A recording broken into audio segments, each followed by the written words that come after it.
Guilty as charged. I know, we have been a little quiet on the YouTube front. And you know why? We work as a team. We get together, we brainstorm and record videos that we would like to bring to you. But now, no brainstorming, no recording, no getting together because we are in lockdown. So, some of us are in lockdown and some, worse still, are in quarantine. But hey, something has changed today. No, we are still in lockdown, but it's 1st of September and spring is in the air. So I have decided I'll do this video for you. I have been wanting to do this since a long time. I will take you through the life and works of iconic Australian fashion designer Jenny Bannister and equally iconic designer duo Easton Pearson. But for those of you who do not know me, I am Samita of LearnWithSamita. I live in and work out of Melbourne, Australia. I am an eco-entrepreneur. I have a label called AoDA Eco Gifts Online. I am also a sustainability champion. I speak on several platforms about sustainability. I write blogs, and on my YouTube channel Learn with Samita, I try to highlight the cause of sustainability. So join me. Let's get cracking.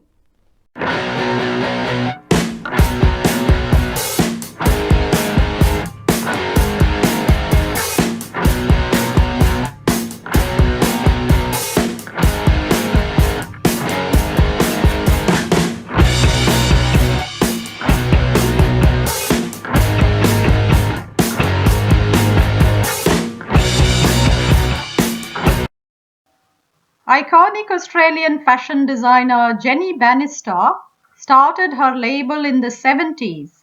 She was inspired by punk fashion. Father Christmas bought me a sewing machine for Christmas when I was 5 years old. My grandmother and my mother both sewed, and I think they thought I'd be interested in it too. And that followed on to Mum getting the zigzag Singer sewing machine in the 60s, and it came with a toy Singer sewing machine, little chain stitch.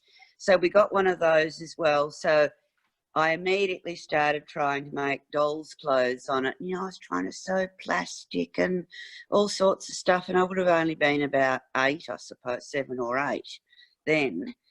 And then I started making clothes for our Australian Terrier dogs, and then it moved on to clothes for my sister and myself. And some of the clothes were so risque, like the skin-tight purple Bermuda shorts, that Mum wouldn't let us go out of the house in them because I think they were too out there.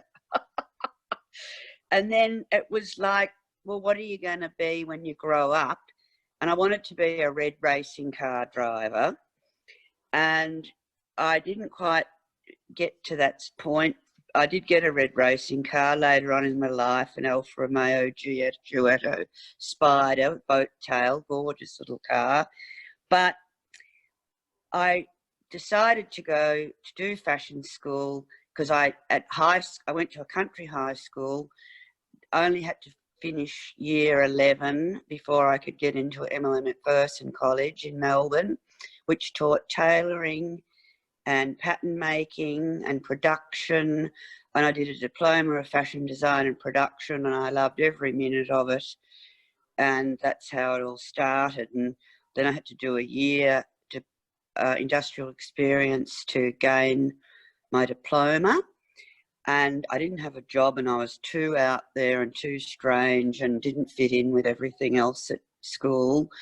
And they all say, oh, you'll never get a job at Sportscraft, Jenny. What are we going to do with you? And I go, I don't want a bloody job at Sportscraft. I'm not that sort of a girl.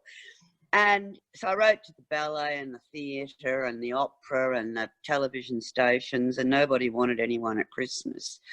So I got a job as a machinist sewing recycled denim jeans bags for a South African hippie who turned it out to be an LSD drug dealer who employed bikies. And that was the beginning. Yeah, yeah. Experimenting with plastic, metal, fur, found objects, Jenny was one of the earliest sustainable fashion designers. Yeah. Yeah. So I actually saw Zandra Rhodes on the television on the ABC News when I was in year 11 at home in Redcliffs in the country. She was out here to discover Ayers Rock and all the colours. Yeah. And she then designed a range around it. But I didn't see her again until I think she did the Maya Mural Hall or something. And I got to meet her actually in Australia.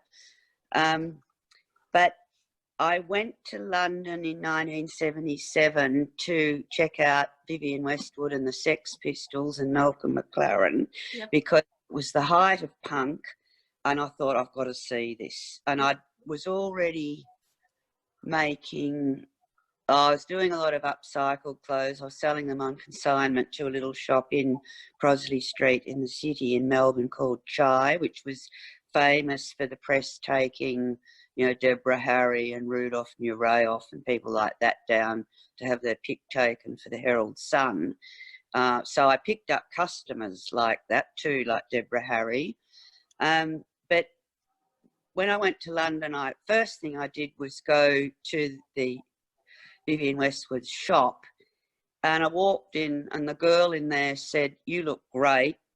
Where have you come from?" And I told her, and she said, "Do you want a job?" I said, "No, I'm not here for a job. I've come to see the Sex Pistols." She said, "Oh, you can't see them. Johnny Rotten's in hospital. He's just had his face glassed at a concert." And, you know, as an Australian girl in London, everybody thought I'd come to work there. I said, "Oh, no, I've come to have a holiday." And that was really unusual. But just between, when was it, 75, I worked in recycled denim getting my extra year of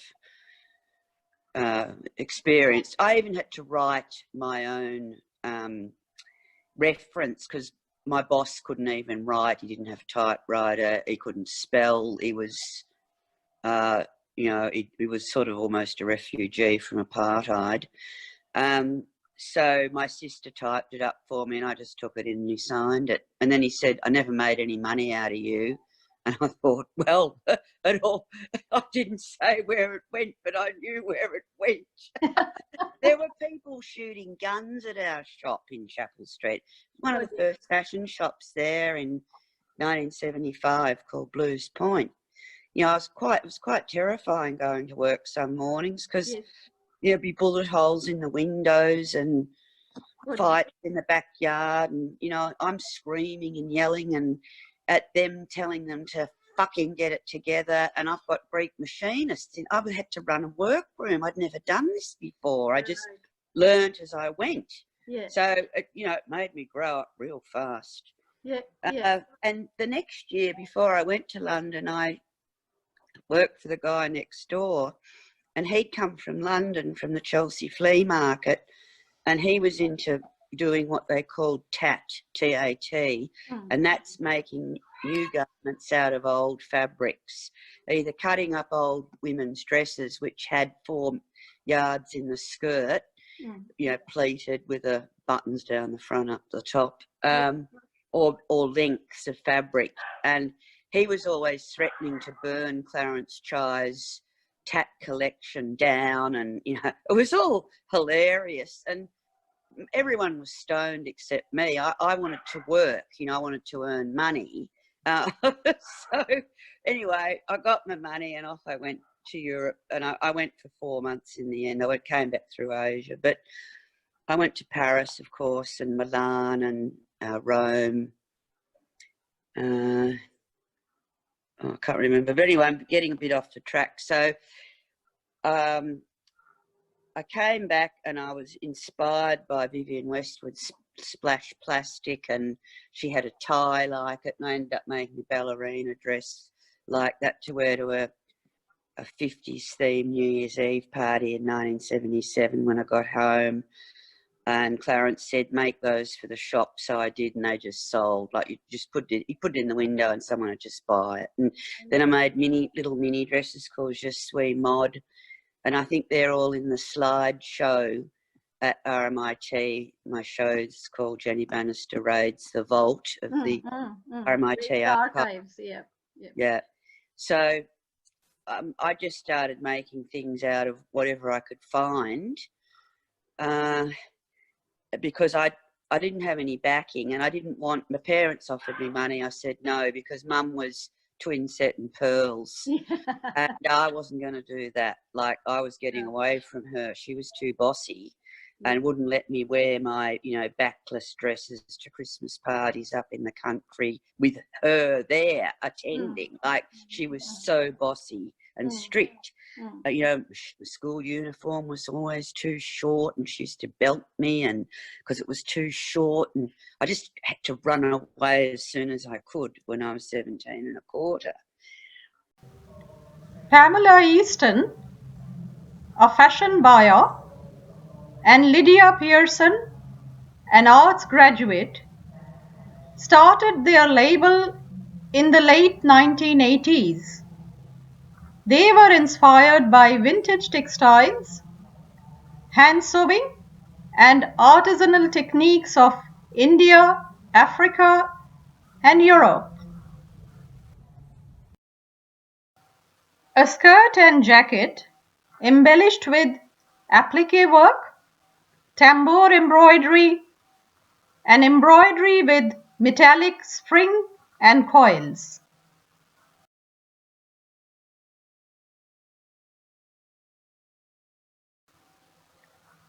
On display were some fine examples of fabric manipulation.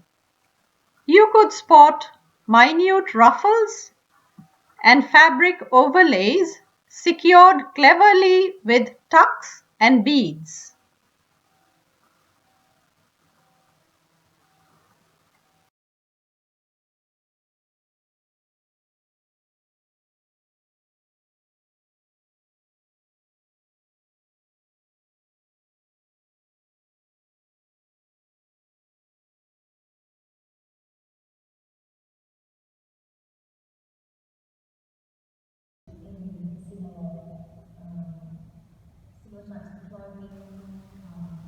The Pattern and Prints Easton Pearson Archives exhibition and the Jenny Bannister Raids the Archives exhibition at RMIT Gallery, Melbourne, was executed with a level of professionalism, innovation, and sophistication.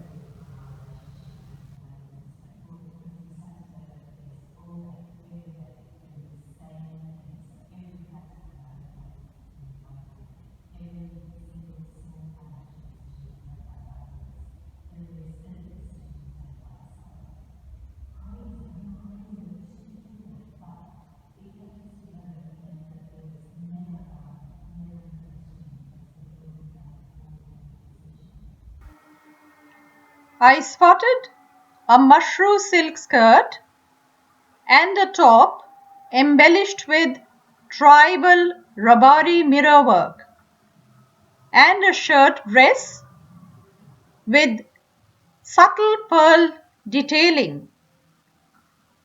You could also take a look at what goes on behind the scenes.